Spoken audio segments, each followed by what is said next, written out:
Olá, vamos iniciar então essa segunda parte do estudo sobre Jesus. E vamos falar agora acerca do início da vida ministerial de Jesus Cristo. Na live passada, nós falamos acerca do nascimento de Jesus Cristo. Falamos sobre o anúncio, de quando o anjo Gabriel apareceu a Maria, anunciou que ela iria ter e ela iria engravidar, do Espírito Santo. O mesmo anjo também apareceu a José confirmando aquilo, de que ele havia falado a Maria. Falamos acerca do nascimento de Jesus Cristo, de todos os acontecimentos em questão dos pastores, da questão do local onde Jesus nasceu. Falamos acerca dos magos que foram conhecer Jesus, 2 anos depois. Falamos acerca também da fuga para o Egito, porque o rei Herodes queria, na verdade, matar Jesus. E falamos acerca da sua infância. Apesar de não ter muita coisa acerca da sua infância, nós falamos sobre a apresentação dele a Deus, acerca dele estar lá e durante a festa, quando eles foram, e Jesus ficou lá no templo, conversando lá com os escribas, com os doutores da lei, e Maria e José voltam e procurando por Jesus, e ele fala, mas então vocês não sabem que a mim compete cuidar das coisas de meu pai, Então, falamos acerca de tudo isso. E hoje, então, vamos falar sobre o ministério, o início ministerial de Jesus Cristo. E nós começamos ali por João Batista. Veja o que diz em Marcos, capítulo 1, do 1 ao 8. Como está escrito nos profetas, eis que veio o meu anjo ante a tua face, o qual preparará o teu caminho diante de ti. Voz do que clama no deserto. Preparai o caminho do Senhor. Endireitai as suas veredas. Apareceu João batizando no deserto e pregando o batismo de arrependimento para remissão dos pecados.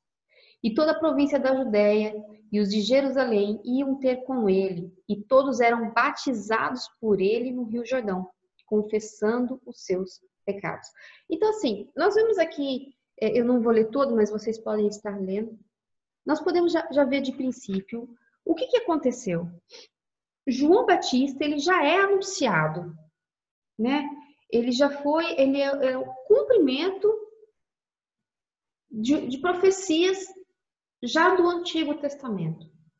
Então, nós já podemos ver que em Isaías, do capítulo 4, verso 3, Malaquias, capítulo 3 e Malaquias, capítulo 4, 5 e 6, nós podemos ver ali já que essas profecias que se referem a João Batista como precursor daquele que vai à frente preparar o caminho. Em Lucas vemos também sobre o nascimento de João Batista. Não foi também algo tão simples, mas pelo contrário, foi um anúncio muito especial também. Veja, o seu pai, Zacarias, era sacerdote. E naquele sorteio, tal, ele que foi para entrar no santo. E ali o anjo apareceu para Zacarias. E Zacarias teve medo. Teve medo, e a gente pode ver esse relato em Lucas, no capítulo 1, de 13 a 20. E ali o anjo fala, olha, não tenha medo, A sua mulher, a Isabel, ela vai ter um filho, e esse filho é o que vai preparar, para a vinda do Messias. Mas aí Zacarias teve dúvida também em seu coração. Porque, ao contrário de Maria, que de imediato creu na mensagem do anjo, Zacarias teve dúvida, porque como poderia? Ele era velho e sua mulher era estéril, Então ali também o anjo também fala a ele, olha, porque você duvidou, você não poderá falar mais nada até que o menino nasça. E quando ele retorna então à casa, né, depois das suas atividades ali no templo, ele retorna à casa, ele depois do que ele saiu ali do santo, ele não consegue mais falar, as pessoas questionam ele porque da demora ali, tal, e ele não fala. Né? As pessoas perceberam que ali aconteceu algo sobrenatural. E quando ele retorna à casa, Isabel engravida, e depois nós vemos também o relato do nascimento de João Batista em Lucas capítulo 1, do 57 ao verso 80. E depois disso, então, quando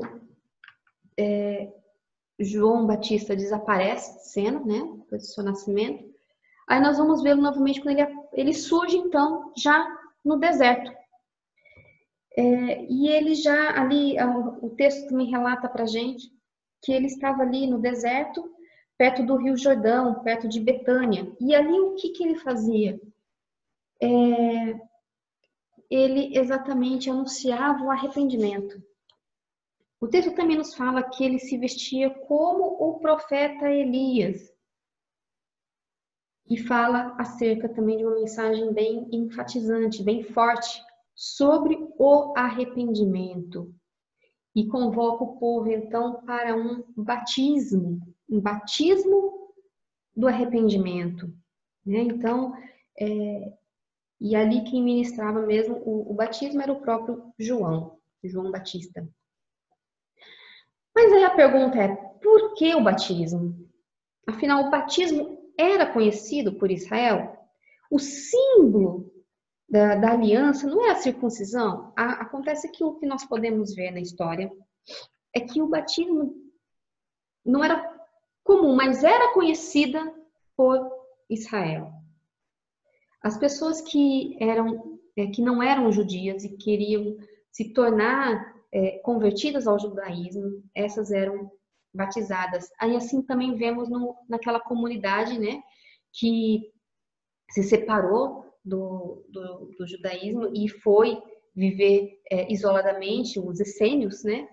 Essa comunidade, que hoje é conhecida também até pelos manuscritos do Mar Morto, eles também praticavam o batismo. Então, quer dizer, o batismo, na verdade, ele já era conhecido, não da forma como João vem apresentando. E o que João quer com essa mensagem, né? A novidade ali da mensagem do batismo é que João fala do batismo ao povo judeu também. O que ele deixa claro é o seguinte, olha, não pense que vocês não precisam do arrependimento. Pelo contrário, vocês precisam se arrepender, precisam conhecer os seus erros, precisam renovar a sua vida, porque o reino vem. Vai chegar o Messias e vocês precisam renovar, vocês precisam ser transformados pelo arrependimento.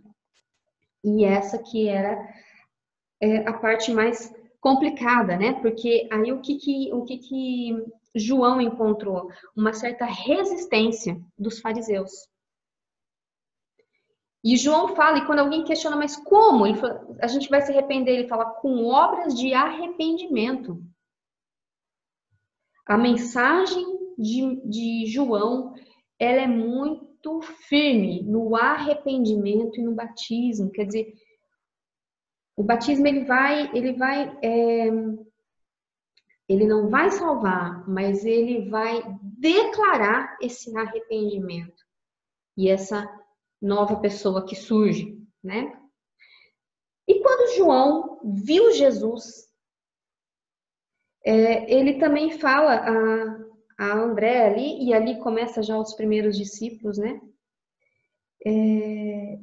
Que nós podemos ver em João, no capítulo 1, dos versos de 29.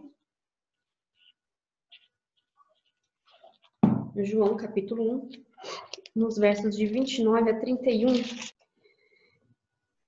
No dia seguinte, João viu Jesus aproximando-se e disse: Vejam, esse é o Cordeiro de Deus que tira o pecado do mundo.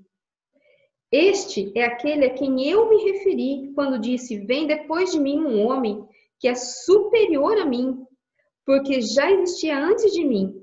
Eu mesmo não o conhecia.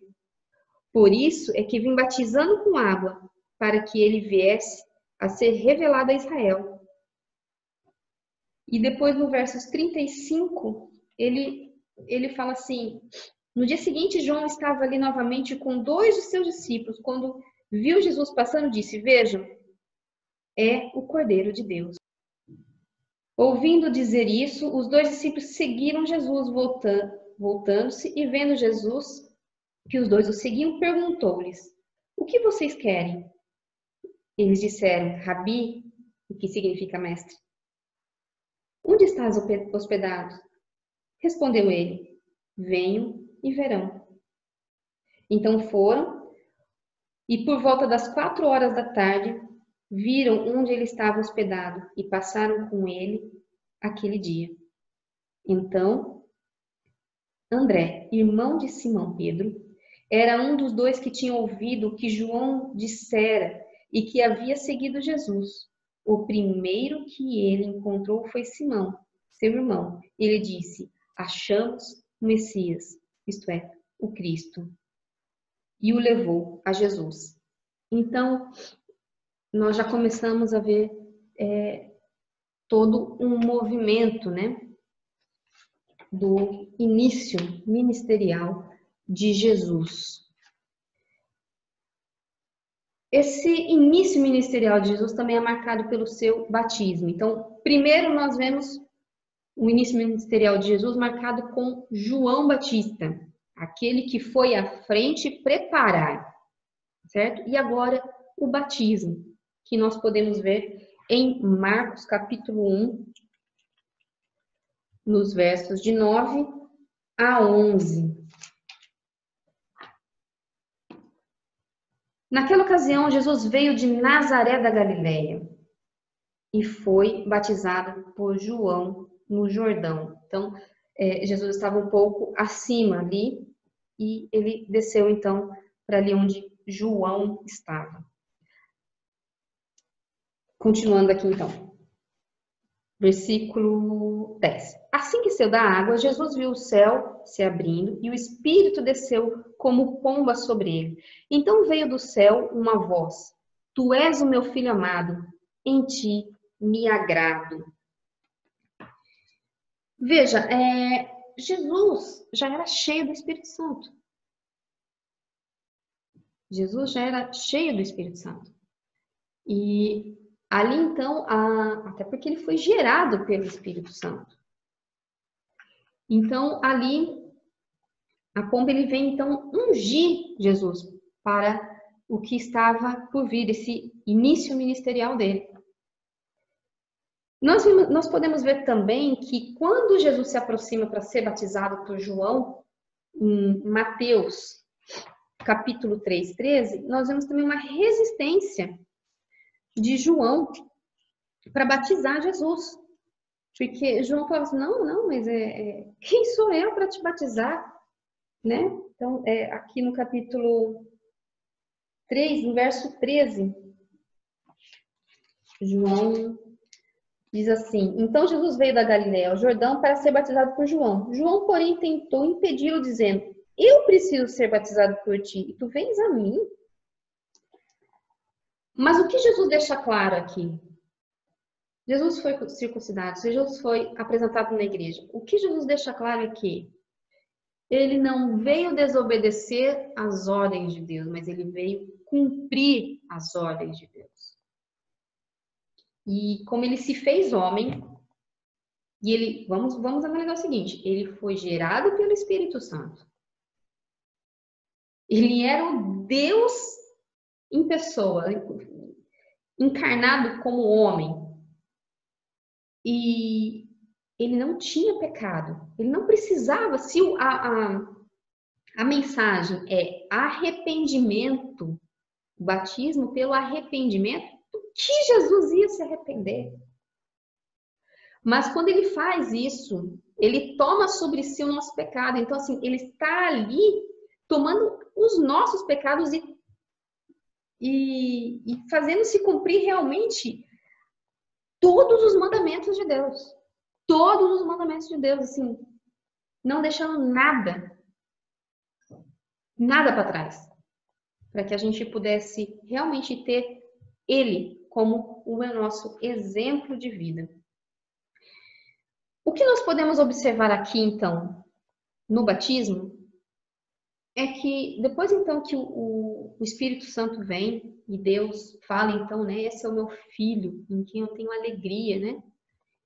O Espírito Santo o leva para o deserto. Aí começa, né, a tentação. Veja, Jesus então, passou pela circuncisão, que era o símbolo deles, foi apresentado, passou pelo batismo, e agora então Jesus vai ser tentado. E ali, no deserto, com um jejum de 40 dias, Satanás, né, vê ali a situação de que Jesus tem fome. Então,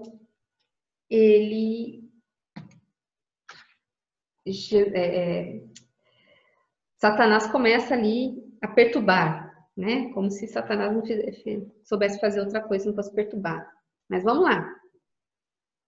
Então Jesus foi levado pelo Espírito ao deserto para ser tentado pelo diabo. Esse levado realmente foi ordenado, foi enviado mesmo, é uma coisa forte esse enviado pelo Espírito. Depois de jejuar 40 dias e 40 noites, teve fome. O tentador aproximou-se, quer dizer, o diabo, aproximou-se dele e disse: Se és o Filho de Deus, mande que essas pedras se transformem em pão. Aí então, Jesus responde: Está escrito: Nem só de pão viverá o homem, mas de toda palavra que procede da boca de Deus. Aí o diabo leva a cidade santa, coloca na parte mais alta do templo e lhe disse: Se és o Filho de Deus, joga-te daqui para baixo, pois está escrito. Veja bem, o diabo conhece as Escrituras. Ele conhece as Escrituras, ele joga com as Escrituras para tentar Jesus Cristo. Pois está escrito: Ele dará ordens a seus anjos a seu respeito, e com as mãos eles o segurarão para que você não tropece em nenhuma pedra. Então Jesus respondeu: Também está escrito. Olha a importância de conhecermos toda a palavra do Senhor, de meditar realmente na palavra de Deus, de compreender aquilo que Deus tem para nós. Porque quando a todo tempo somos tentados, e quando somos tentados, nós temos que, como Jesus Cristo, rebater com a palavra. E Jesus lhe respondeu: Também está escrito: Não ponha à prova o Senhor, o seu Deus. Depois o diabo levou ao monte mais alto e mostrou todos os reinos do mundo e o seu esplendor. E lhe disse: Olha, tudo isso te darei, se prostrares a mim e me adorar. Porque na verdade é isso que Satanás quer. Satanás quer ser adorado, ele quer ocupar o lugar de Deus. E aí então vem o soco final, né?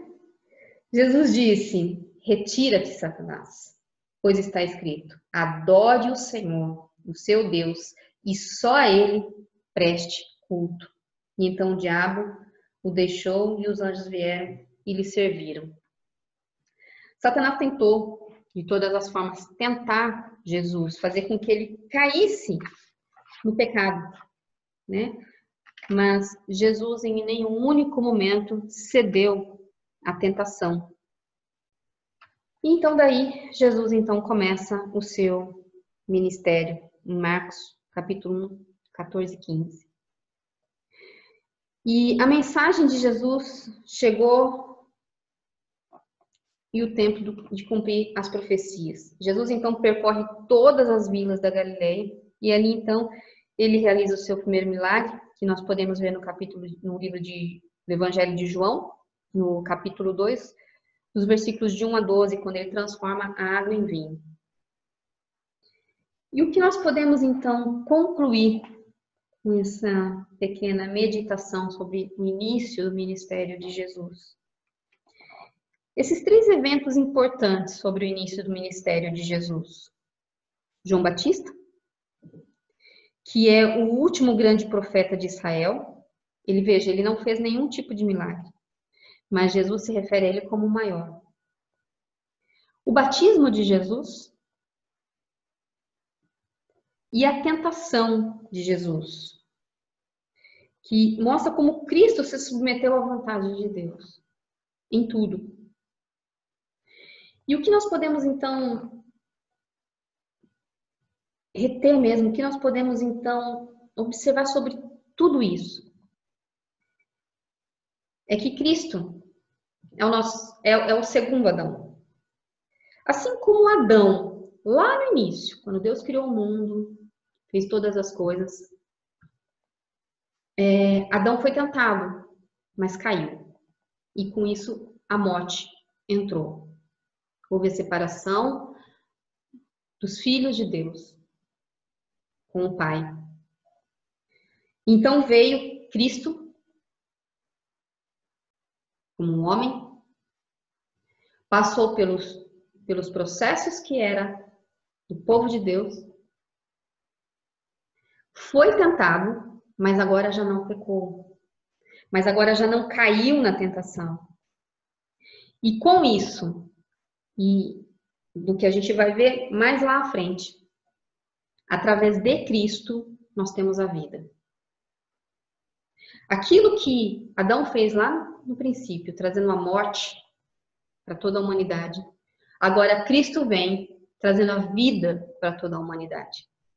E é essa mensagem que nós precisamos ter neste momento. O que Deus tem para você, o que Cristo veio fazer a esse mundo é trazer a você vida. E essa vida é te dada através do arrependimento. O arrependimento dos seus pecados. O arrependimento das suas transgressões. O arrependimento de estar separada de Deus. E através desse arrependimento, se submeter àquilo que Deus tem para você. Buscando uma nova vida. Nascendo, então, uma nova pessoa. Não mais para o mundo, mas para Cristo. Porque é chegado o tempo em que Jesus vai voltar. E vai vir buscar o seu povo. E dessa vez, para reinar para sempre conosco. E a mensagem, então, é essa. Arrependa-se. Hoje. Porque o reino de Deus chegou. Para que você possa viver, então, uma eternidade ao lado de Deus Pai, o nosso Criador. Então, se você ainda não tomou essa decisão nesse dia, tome agora essa postura de se arrepender de seus pecados e voltar-se para Cristo. Vamos orar? Pai eterno, Deus maravilhoso, eu sei que o Senhor está presente sobre todas as coisas, porque o Senhor é onipresente, onisciente e onipotente. Deus Santo, a quem está ouvindo essa mensagem, que haja verdadeiro arrependimento, que haja confissão dos pecados e que essa pessoa seja transformada pelo Teu Espírito Santo. Que essa pessoa seja o Pai eterno, salva pelo Teu grande e poderoso amor através da vida de Jesus Cristo. Essa é a nossa oração, em nome santo de Cristo Jesus. Amém. Deus abençoe grandemente.